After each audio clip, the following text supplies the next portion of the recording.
motor. 10 horsepower. 3-piece motor. Ano to, blower dito sa parking. Handa rin natin dahil sobrang init. Dami nakapark. Ano to siya, currents. Ang setup nitong motor control naka Y delta. Tapos ito yung main.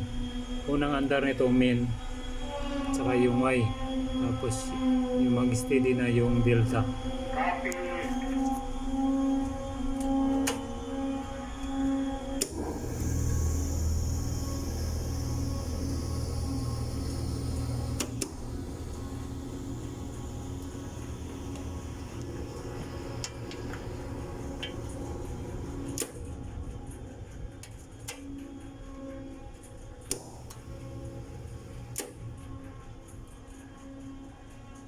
Blower.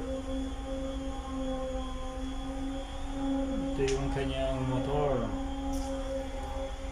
10 horsepower, 3-piece ito.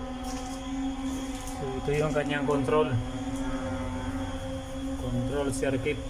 Yung line side, line 1, line 2, line 3, tapos yung load side. Dito sa ating control na Y delta. Ito yung breaker ng control nito. So, ang setup nito, dahil napakalaki yung ating motor, para di siya mahirapan mag-ikot, kaya sa ginamitan ng motor control na Y delta connection. So unang gagana nito yung main at saka Y.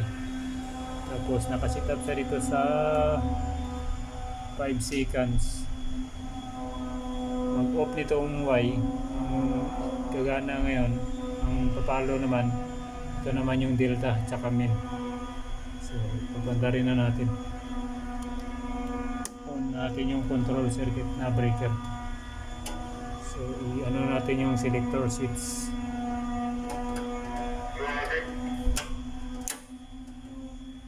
On natin.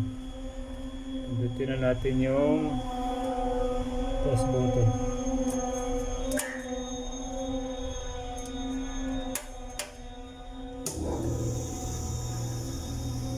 Ito yung nagdikit saka itong Y. Ito na ngayon yung delta at saka min na yung gumagana. Ito naka-opposition na yun.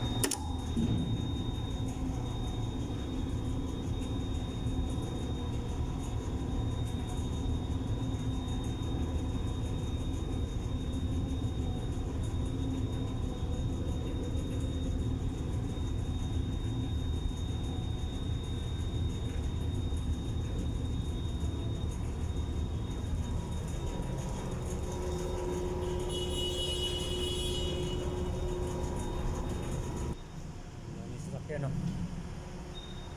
Para mabawasan naman yung init dito. Delikado, nakakasuffocate yung usok ng sasakyan.